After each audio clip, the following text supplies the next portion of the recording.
to the Abhi Golhar Show on Biz 1190 and Biz1190.com.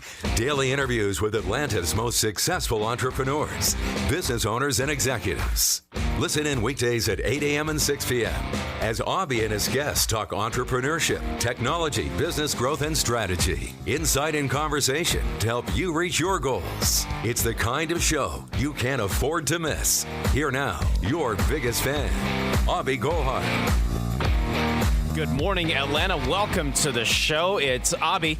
You know, I have questions all the time for everybody listening. One being specifically, if you are working at a company and you're thinking, well, geez, is now the time to get ahead, right? My company's doing well. How do I stay competitive? What do I need to do to potentially reinvent myself if I'm looking for a career change? And or if I'm a successful entrepreneur, if I want to maybe switch companies or go start building something different, how do I do that? And a lot of my experience has been in the investing space. A lot of my experience also has been building companies.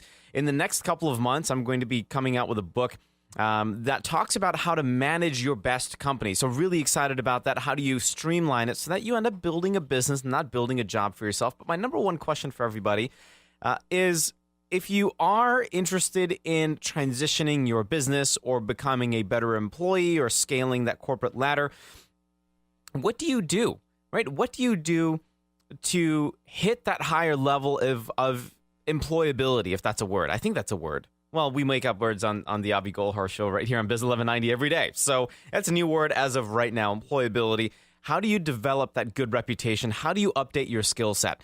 So I'm interested in hearing from you. If you want to call in, feel free to do so, 442311190. If you have, if you're watching on Instagram Live right now, you can just submit your comment below, and I'll definitely give you a shout out on air with some of your ideas about this major question. You know, I think it's one thing to get complacent. It's a totally different thing to be adjusting with the times. And guess what we did? We went out and we sought out some of the foremost experts on this specific topic, and one of whom is on the air today with us. Her name is Inés Temple, and a little bit about her. She's a successful entrepreneur. She's a career transition expert and a best-selling author. Her companies LHH DBM Peru and LHH Chile are the leading career transition and talent development organizations in both countries, both Peru and Chile. And LHH is the world's leader in outplacement. So really excited to have a conversation with her because she understands, quite frankly, what it takes, I would suppose the mindset that it takes to continuously be better. Inés, welcome to the show. Thank you, Abhi. Thank you for having me. You got it. So I was on your website, I think a couple of days ago, doing some basic research, and I realized how little Spanish I remember from my high school and college days, because I took all the Spanish, and your website Google had to translate that. So I'm like, holy cow, this is amazing. I had a nice test of Spanish, and then I learned a lot more about what you did. So congratulations on all your success so far. Give our listeners a little bit of background on who you are and what you do. I run the most successful, the largest outplacement business in Peru and Chile, which means we help people find new jobs after they have been let go from the companies. Okay. We have helped over 50,000 people. I directly have worked basically with 50,000 people, helping them find new positions, start their own businesses, redefine their careers. That's and awesome. I've done that over 25 years. That's incredible. I mean, you definitely have an experienced work history. You understand people and you understand career trajectories. And when we look at today's job market, right, we look at unemployment right now being historic lows and folks saying, well, hey, I can go to the mall. I can kind of go and buy whatever I want. Is now the time to be complacent, or is now the time to continue to refine your skills? It's the time to refine your skills, but especially because there is a big change in the world market that's coming very soon. You know, in artificial intelligence, digitalization, exponential companies are changing completely the rules of work again. And this change will be the fastest, strongest, and largest that ever have been in the humankind history. So it's now the time to start doing something really strong about our careers. That's right. And I think that I was just in Shanghai maybe about a week and a half ago, and I'm absolutely convinced that we have to think about a world economy, not just the economy of, say, Peru or Chile or the United States or India or Australia or, Spain. We have to think about a world economy. We have to think about no borders, right? The moment that I stepped in Shanghai, the moment that I got to that airport, I'm like, wow, there are people from around the world here looking at manufacturing in the Chinese factories and this and that and the other. So we've become like world citizens, right? We're not just citizens of our countries, but we're also world citizens. You wrote a book called You Incorporated, Your Career is Your Business.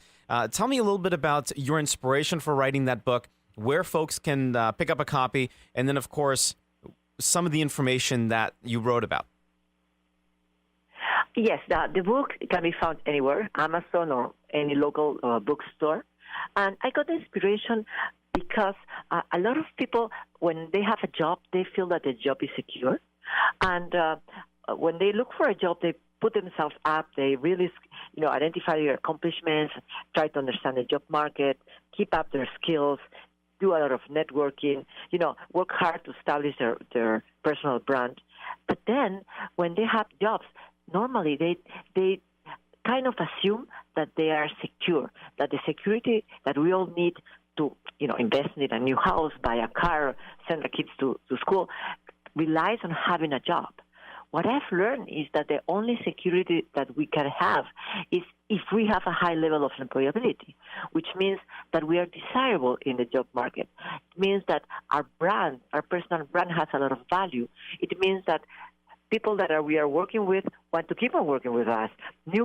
New companies or headhunters are looking for us because we are desirable. We have the skills, we have the attitude, we have the abilities that the market is requiring, and we are in high demand.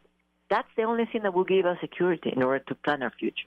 So from what I'm hearing, it's the skills and the attitude that we need to succeed, but also we have to not be complacent. We have to be thinking about the future. We have to be thinking about developing these additional skill sets. How do you recommend that we do that, let's say now where the job market and let's say my employer, if I'm working for somebody, says, you know what, we need to go pedal to the metal. We need to keep building our business. How do we continue to build our skill set? I think at first we really need to internalize that we are in charge of our own careers. It's not a company. It's not anyone, not your boss. We are in charge of our own careers. Second, what we need to do is we really need to identify our accomplishments. Like what I am very good at, what value have I added, what have I done that has created opportunities for the company. What was the problems that I solved? That is like the base to start working up our career. Then we really need to see which skills do we have, but which ones do we need to make better. For example, now, all of us, we should really start becoming experts in technologies. I don't mean that we all need to start writing code or logarithms, algorithms. But right. We really need to... but we need to be keeping up with technologies that may impact our sector, our companies, the way we work. Because if we don't foresee that coming, it will run over us just like that. That's right. A lot of people are starting to lose their jobs because of automatization and digital technologies, and they're just not seeing it. Most people, Abhi, don't want to see. They just want to hide their heads on the sand and forget about what's going on. That's right. You can't be an ostrich, right? So if you are just putting your head in the sand and just assuming that nothing's happening in the world around you, that's no bueno, right? You cannot do that. That, Inés, is really the only Spanish that I know. All right, we have 1:40 before we go to break. 2 questions. Number 1, how do you proactively build your personal brand? You have 30 seconds. Okay, you really are very clear that your personal brand is the same in the real world, in the digital world.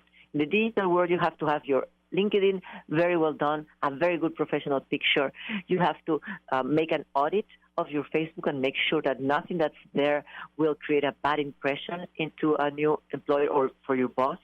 You really have to make sure that the message that your profile is giving the world is the message that you want to give. And you have to ask yourself this question: will I hire you? I mean, are you? No, that's absolutely right. I think having a nice, fresh look to your social profiles is absolutely required. And you know what, Inés, actually, hang on. We're going to go to break, but hang on, because when we come back, I want to ask you a little bit about how do you always keep your trusted network up to date, and then I know you have a meeting to run to. So hang on for me. We'll come back from the break. I'll ask you that question, and then we'll keep this show rolling. Atlanta, here's what you got to do. Get in touch with Inés. Go to Amazon.com, purchase her book, You Incorporated, Your Career is Your Business. It's an awesome book. I had the opportunity to read it. Really, really understand what Inés is trying to say. And then get in touch with her. Go to Inés Temple, I-N-E-S, Temple.com. More with Inés with a question when we come back. And then we have Chris Westfall as well. So a lot happening on the show today. I'm super excited about it. So is my producer, Christian. Hang on for me. I'll be right back.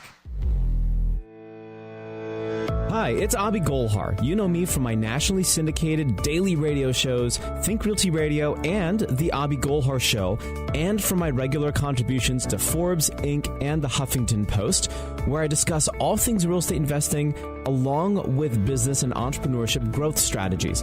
My passion is helping business owners like you advance financially, finish well in your business, and achieve multi-generational wealth.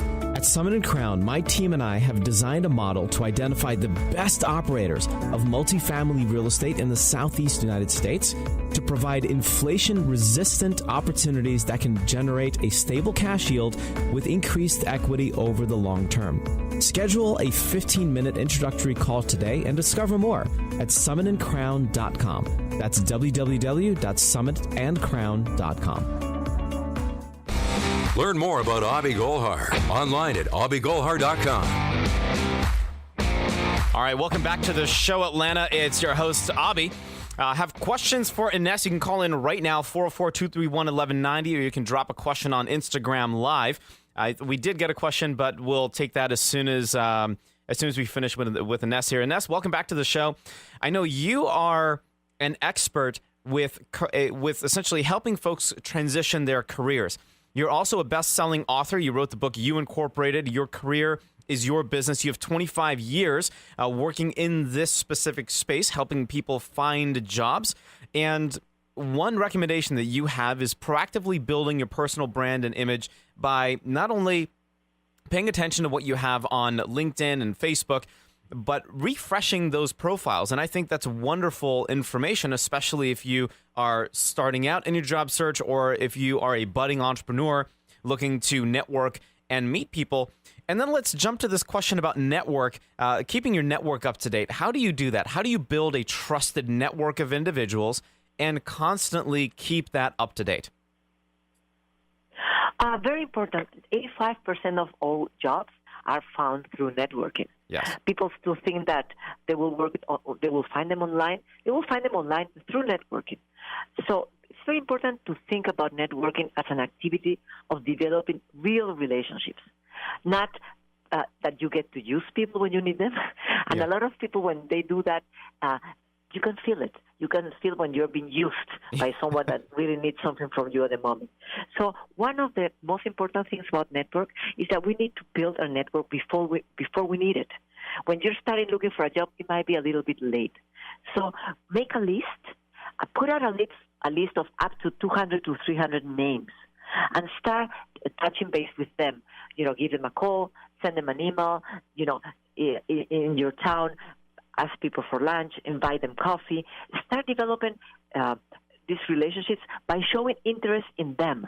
That's right. Just remember, in networking, it's not about us. It's not what do I need from you. It's let's develop a relationship where I care what you're doing, what can I help you.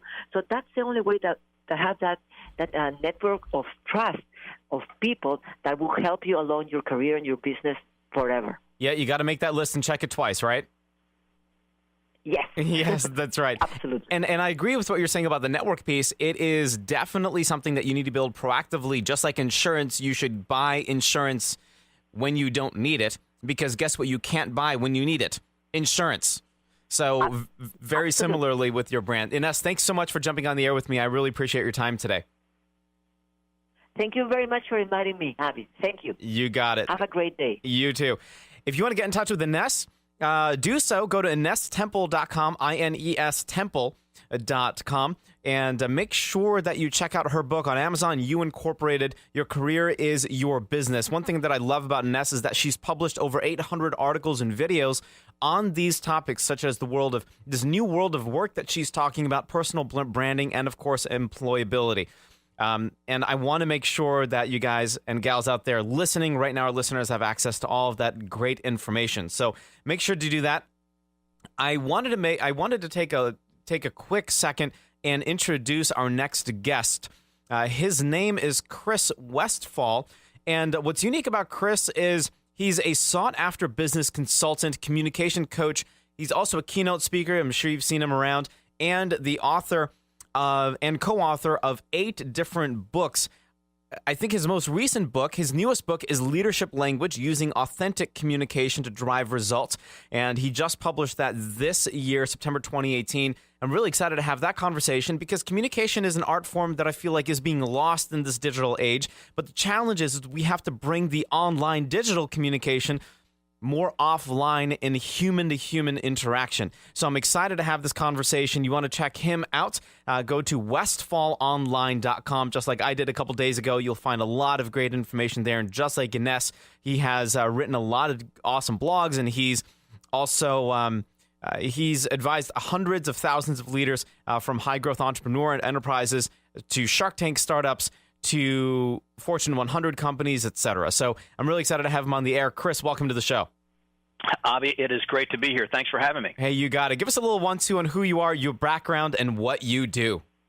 Well, when somebody asks you, so tell me a little bit about yourself, you know how the answer to that's called an elevator pitch or an elevator speech, right? That's right, yeah. So a few years back, I was recognized as the U.S. National Elevator Pitch Champion. And ever since that recognition, I've dedicated my life and my career to helping people and businesses to tell their stories more effectively. And so Leadership Language is really a book that captures my work in helping people to develop the conversations that they need. And I've helped people have those conversations on TV shows like Shark Tank, even Shark Tank Australia, and have helped about, I guess, over 50 businesses to launch.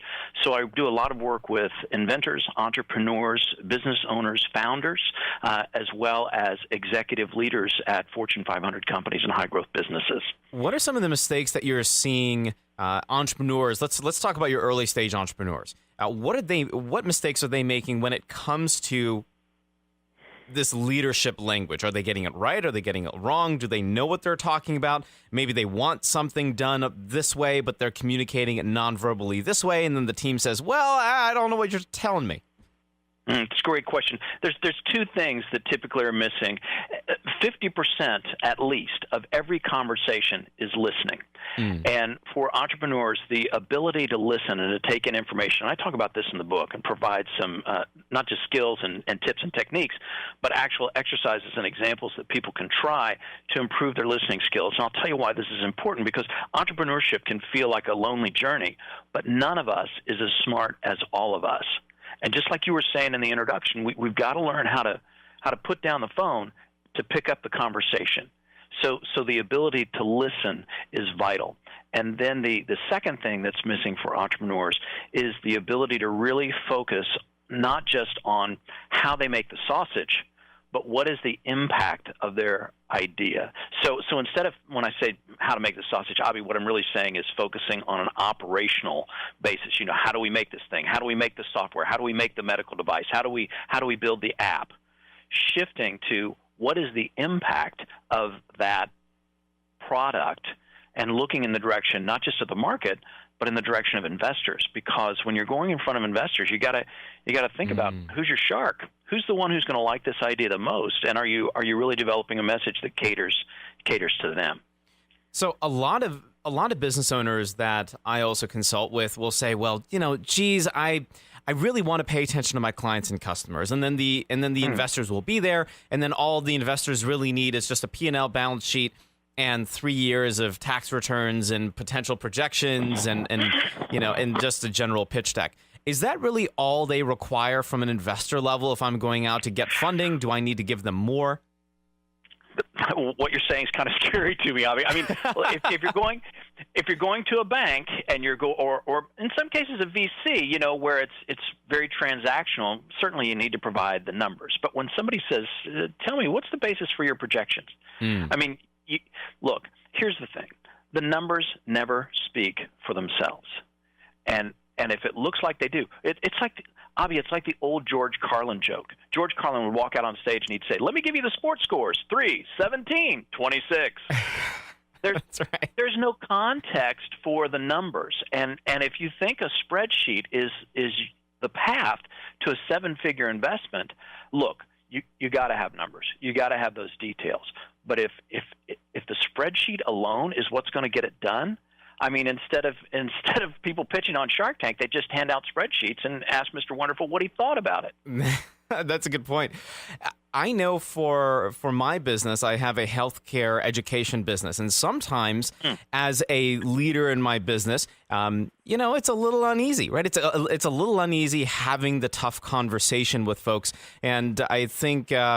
In the 2016 Harris poll, they revealed that 69% of managers just aren't comfortable talking to employees for any reason at all, right? That really inhibits our ability to grow not only as an organization, but then put it out there to potential investors to say, hey, we're open to ideas of either venture capital, equity injection, or something. How do I get over that? How do I break through that glass ceiling? We have a minute left before we go to break.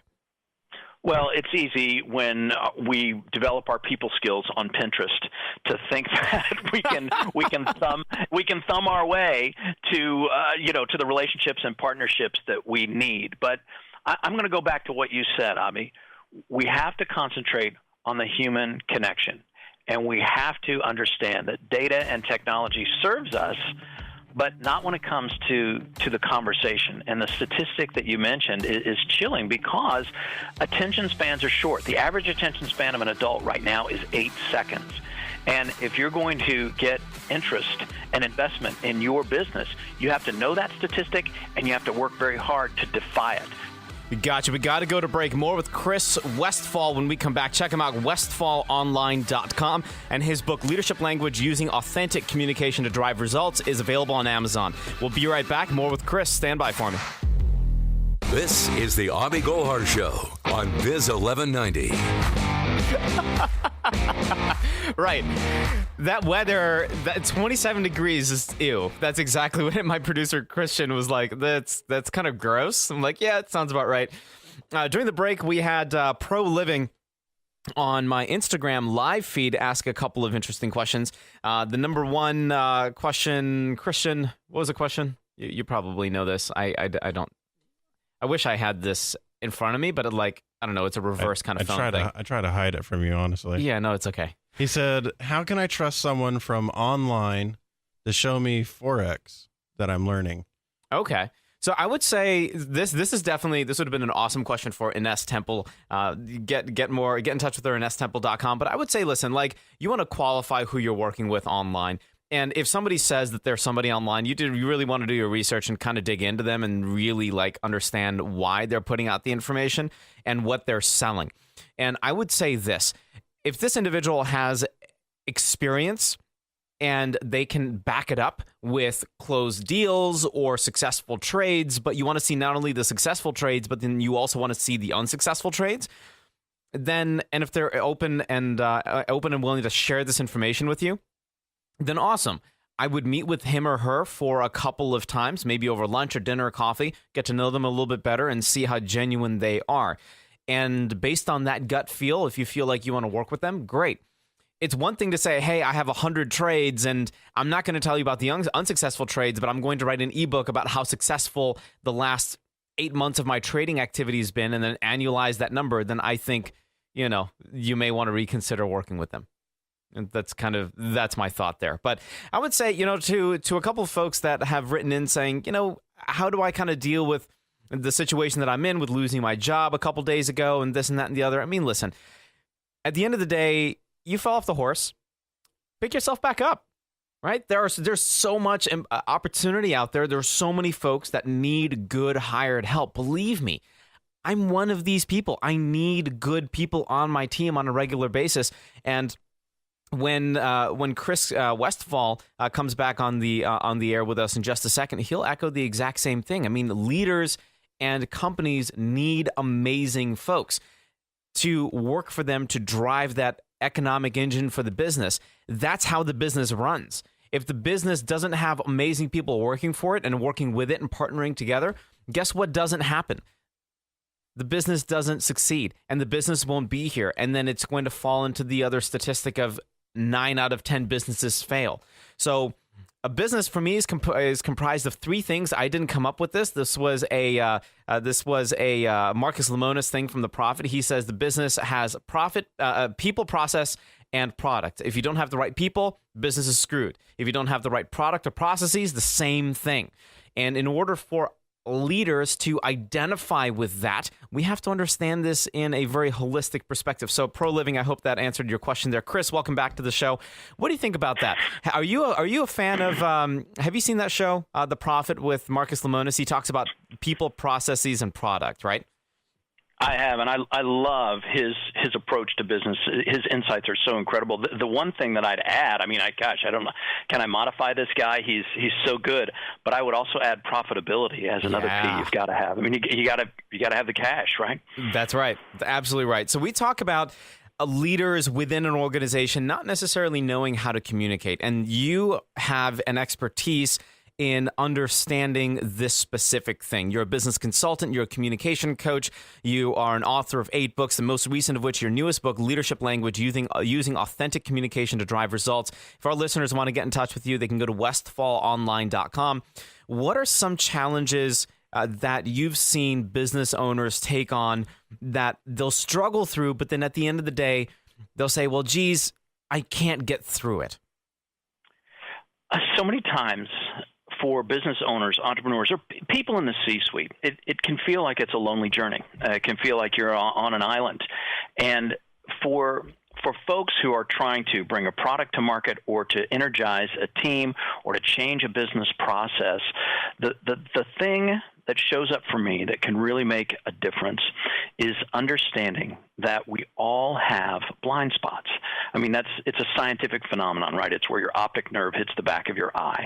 But it's also a phenomenon in business that we have blind spots. There are things that we can't see. And when you're on a lonely journey, sometimes it can feel difficult because like what you were saying, I just can't seem to get through. I can't break through. I can't break through to my team. I can't get the investors to say yes. I wonder what would happen in the midst of that impossible task if you had somebody riding shotgun.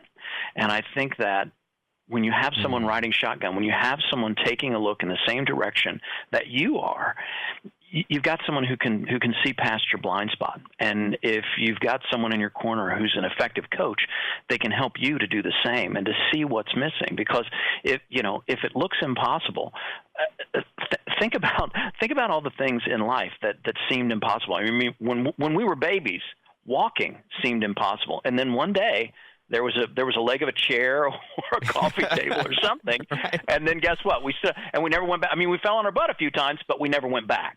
Right. And it can be the same. I mean, that's a simple and almost silly story, but it points to the fact that results could be closer than you think, especially if you have someone in your corner who can help you to see past your own blind spot.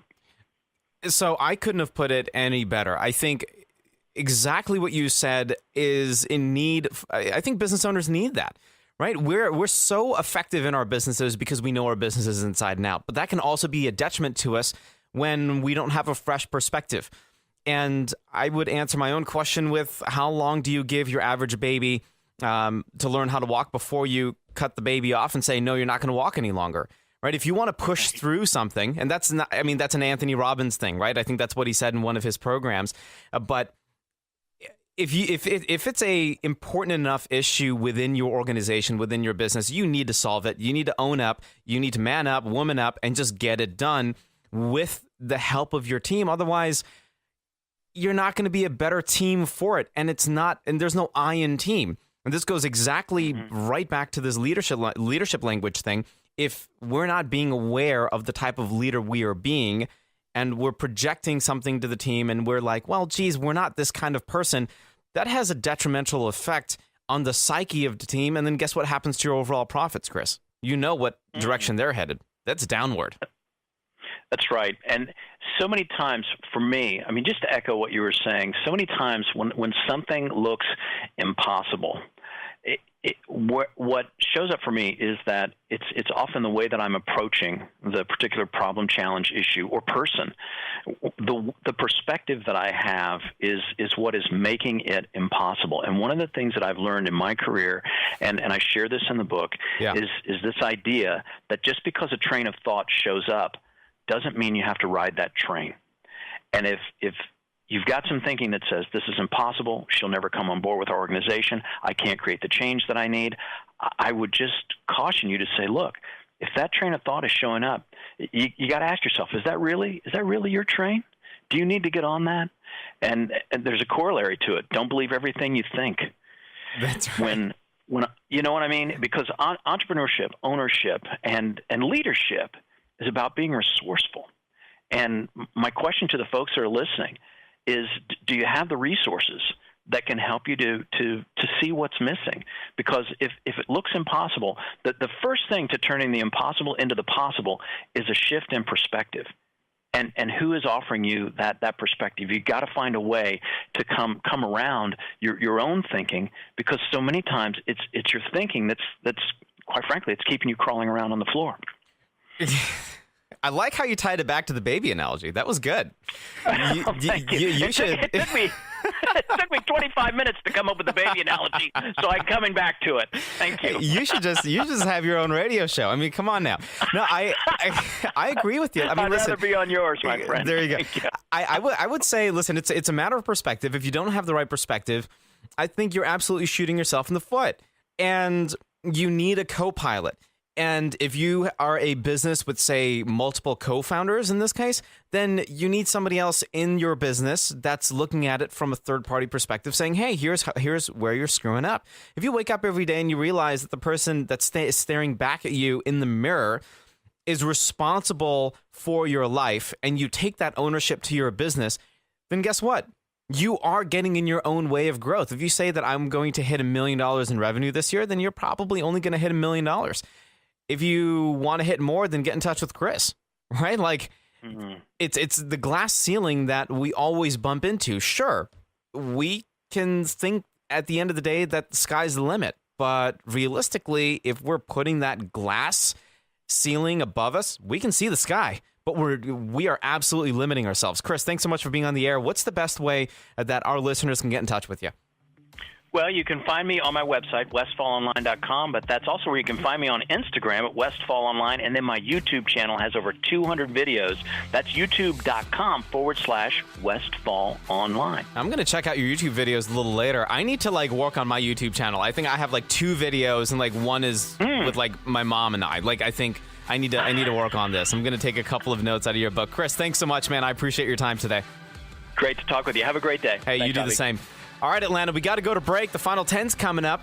A lot of gold nuggets and the personality colors that I finally get to. Stick around for me. Learn more about Abhi Golhar online at abhigolhar.com. All right, welcome back to the show, Atlanta. We've had a fun show today. Let me tell you, our 2 guests, Inés Temple and then, of course, Chris Westfall. We were talking about leadership language with Chris, and we were talking about becoming a better employee and how to constantly evolve yourself as you grow as an entrepreneur or even within your job as you're scaling that corporate ladder with Inés Temple. So that was two super guests with awesome conversations and just gold nuggets. If you have any questions, get in touch with me. Go to bookwithabhi.com. And then, of course, if you want to listen to this show on your own time, feel free to do that. Go to abhigolhar.com and click on the radio tab at the very top.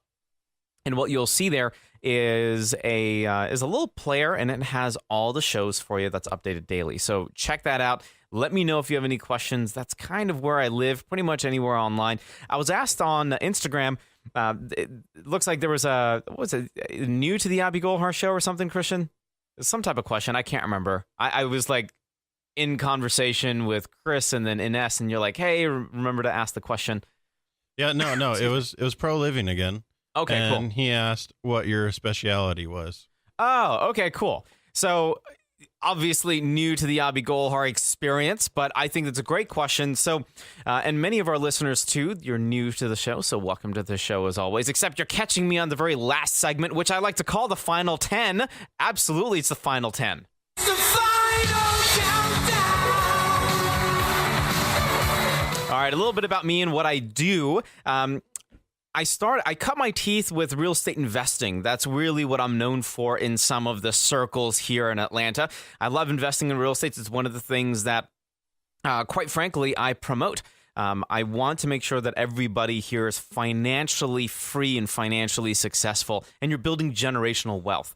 Okay, so I do that with real estate. I also consult with businesses on a very regular basis to help them finish well. My background is in electrical engineering from the University of Michigan. I know, we didn't do so well last Saturday, but you know what? That's okay. We're the better academic school. But you know what? That's all that we have right now. We can't even say anything else. But that being said, my background is in electrical engineering. I didn't work in industry. I went straight for the entrepreneurial gut, because I felt like that was me. That was more me than working for somebody and working for an employer. And then I found myself kind of moving around the Midwest. I moved to Lincoln, Nebraska, Wentzville, Missouri, St. Louis, Missouri, and then finally ended up here in Atlanta, Labor Day 2007. And since then, I've been consulting with businesses. I know what it takes to develop a business. I know what it takes to grow a business from 0 to launch, and then from launch to that first $1.5 million or $2 million, and then from 2 to 10. And for me, understanding how business owners can finish well financially is so key. It's so crucial, because at the end of the day, listen, we're building a business to build a business, not to build a job. Many of us wake up 25, 30 years from now and say, hey, I hate what I'm doing. And why be there, right? We want to be free of the business. We want to be financially free. But what happens? That doesn't happen at all. And so we're left holding the bag with, oh man, I'm 80 or 90 or 100 years old and I have to go back to work. You shouldn't be in that position. You need to set yourself up so that you're building the wealth, so that when retirement comes, you have money to live life at that time. But then how do you live life even now? How do you enjoy every moment of it? And how do you squeeze that business operations juice so that your team can leverage you, you can leverage your team, and then ultimately you're building that business. So I love helping business owners get there, finish well financially, and then of course finish well in their own business, and so much fun. Let's talk about these personality colors that I left off not talking about yesterday. I think I introduced the topic, but I just totally ran out of time. The background behind this is, if you're looking for somebody to work with, if you're looking for that next co-founder or that next key hire or that next employee, you know what? You can size them up pretty quickly. And I can't remember where I read this. It was in one of the required reading books, I think, for college or something, but it talked about colors in terms of personality. And everybody has a dominant color and then sub-dominant colors. Or I would say then sub-colors that kind of fall into this category. So, into the category of personality. So, let me break down the colors for you. They're just cardinal colors: red, yellow, green, and blue. In no particular order right now. Blue is a color that explains if you are more of an exuberant, kind of outgoing personality, you're super playful and fun. Green is a color that describes you as more serious, more calculated, more kind of engineering type. You're very descriptive with your words. You're very calculated. You're a very process-oriented individual. Yellow, you're a little more of an introvert. You're a little shy. Red, totally alpha female, alpha male, aggressive, not in a bad way, but like you want to get things done. You're going to stop at nothing to get things done. So everybody has a dominant color, and then you can layer the colors. So for example, my producer Christian, I can kind of size him up and tell. He's like, oh gosh, he's staring at me right now. He's like, what is he going to say? So Christian not only is a hardworking individual, he loves to have a lot of fun, but he's also super calculated in the way that he does things. So the way that I would describe Christian is that he has a blue color. His Dominant color is blue. He loves to have fun, and he's super, super outgoing. But then he is also very calculated. So then green is his next color. And then he's also your alpha guy. You know, like he rides motorcycles. He has all of these things going on. So red is the color that's next. And then he's not a timid, shy guy. He's a little bit of an introvert, but I'm also a little bit of an introvert. So that's the last color. So when I'm looking at reading somebody, whether it's for a cup of coffee, I'm going to immediately kind of place you in these personality colors to help me identify how I can help you the best, how I can serve you the best, and then ultimately how we can potentially work together. So if I'm working with somebody or if I'm having coffee with somebody and let's say they automatically fall into a super dominant like red alpha male, alpha female color, then I'll say, okay, this is a potential co-founder. This is a potential individual that I can start something with because they're aggressive and they want to go out in the marketplace and dominate. But this is not also somebody that is detail-oriented sometimes, right? Like if you follow EOS, you have a visionary and you have an integrator. Your visionaries are generally folks that are your alphas and that are blues. Okay, like reds and blues. Your dominant and subdominant colors, reds and blues. Your integrators are folks that can be a combinations of red and green or blue and green. So I'm not necessarily going to be super process oriented with somebody that's reds and blues only. So using these colors, you can really kind of size people up. If you're at a networking event, that's a really good way to connect with folks, but then also say, well, hey, what category do you fall under in my world? And imagine if you were to, if you could size people up, and if you got really good at this, and you followed up with them via email, and you just talked their personality color language immediately, and said, "Hey, here's some of the best ways that I can work with you based on what I know of you so far," and you hit those colors. Oh man, like that just seems so cool to do, and they would thank you for it for being really, really introspective. Right? Was I kind of right about your colors, Christian? I don't know. I think I was kind of ish. You know, I've never heard that process, and now I'm like, I kind of want to go study this and use it. Yeah, I think I nailed it there. I think I have you. I think I have you down fact. I was like, oh, okay, all right, yeah, I'm down with that. Yeah, there you go. So I think this is really helpful for business owners, but use that in your daily life. Let me know what happens. Get in touch with me. Go to bookwithabhi.com. Schedule 15 minutes to chat. If you need a strategy consulting session, you can book that as well, and we'll take an hour to go through your business. So again, go to bookwithabhi.com. And I'll be here again Thursday and Friday. So if you have questions throughout the day, you can call in 404-231-1190. You can find me anywhere online at Abhi Golhar as well. I'm pretty active on LinkedIn, on Instagram, but definitely get in touch with our guests that were on the air today, Inés Temple and Chris Westfall. What you want to do is go to inestemple.com and, of course, westfallonline.com. Make sure that you show them some love. They spent some good amount of time on the air today dropping some of the knowledge, which I found really helpful. All right, so that concludes the show. That's the final 10. Again, reach out to me. Got any questions? And try out the personality thing. You know what? Like, strike up a conversation with somebody at your favorite coffee shop and just say, hey, you seem to be a blue, green, yellow, and red, and they have no idea what you're talking about. I think it'd just be a fun experiment to do. See ya. You've been listening to the Abhi Golhar Show. Daily interviews with Atlanta's most successful entrepreneurs, business owners, and executives. Listen each weekday at 8 a.m. and 6 p.m. as Abhi and his guests talk entrepreneurship, technology, business growth, and strategy. On the air and online at biz1190.com. For more insight on business and investing, to get to know Abhi, his book, his podcasts, his YouTube channel, and to follow him on social media, log on to abhigolhar.com. And if you want, submit a question. Abhi might just feature it next time on the Abhi Golhar Show. Right here on Biz 11, right here on Biz 11, right here on Biz 11, right here on